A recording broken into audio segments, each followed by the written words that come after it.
YouTube, what is good today? We are talking about street photography composition. Now, if you don't know the backstory between myself and street photography, here's how it goes. Earlier this year, I really started taking street photography seriously. It was something I never considered myself good at. I didn't consider myself a street photography expert, but it was something I wanted to improve on, and it's been a big focus of this channel in 2018. So along the way, I've kind of learned a few composition tricks that I think will help a lot of you beginners. I know they help me to get better street photos. So that's what we're talking about today. 3 composition tricks you can use when you're out making street photos, because once you find a good composition, all you really have to do is have some patience and wait for something to happen inside of that scene. So let's stop wasting time on this intro. Let's get into it. Do me a solid. If you enjoy the video, hit that thumbs up button for me, please. It helps out the channel, and subscribe for more. Now, the first composition trick we are talking about is lead lines. Now, leading lines can be used in every type of photography, but they are extra useful in street photography because they essentially point your viewer's eye to whatever subject you want them to pay attention to.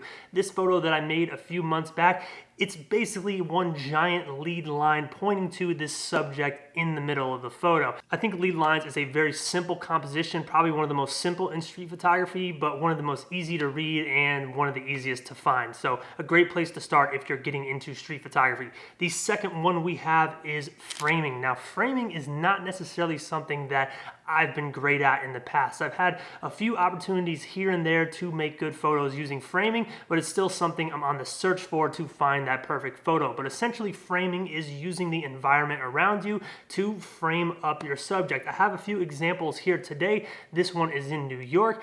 Notice how the subject is framed up between these pillars and the light of the wall. Basically, a square is drawn around our subject, and then we get the motion of the light. This photo is not necessarily the best photo, but it does show an example of framing.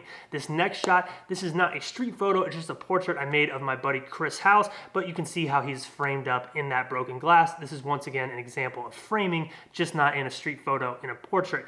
And this last shot right here is an example of framing. Unfortunately, this isn't a real street photo. This is more of a candid of someone that I knew. I wish this was a real street photo because it would be so crazy, but it was set up. But once again, it does show some framing. We have our subject framed up in this orange box. Nice contrast between the orange and blue, and then obviously the orange box is surrounded by black, basically pointing you right at your subject. Now, the last tip I have for you guys today is something called contrasting subject. Now, a contrasting subject is essentially looking for a composition and then waiting for a subject to enter the scene that contrasts the particular composition that you've already set up. So check out this example right here. We have this crazy space age looking atrium thing. I don't even know what you would call this, with this crazy green painting. There's a few other composition elements going on in this one, but the main piece of the composition is the red subject against the green and black background.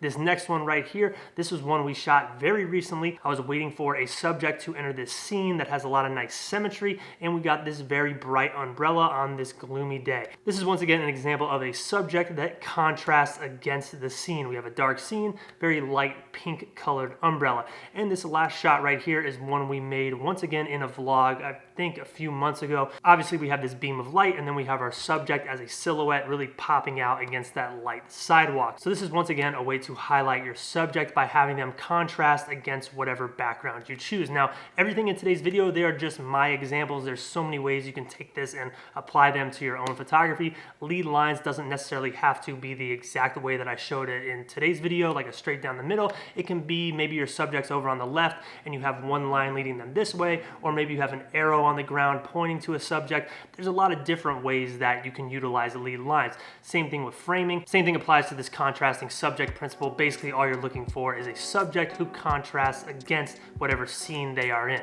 So those are my 3 tips. I hope that helps anyone out there who is really trying to get into street photography. These are definitely beginner tips. They're things that I've learned over the course of the year really diving into street photography. And like I said, it's something I'm trying to get better at, and this is just my way of spreading some knowledge that I've learned, and hopefully it can help you out there if street photography is something you are trying to get into, because it is a very intimidating type of photography in my opinion. But I think by using these tricks as building blocks, you can build yourself into more advanced street photography compositions and more advanced street photos. So that's it for me today. I hope this video helped. I hope you enjoyed it. Like I asked at the beginning, hit that thumbs up button, hit that subscribe button for more, and I will see you guys next time.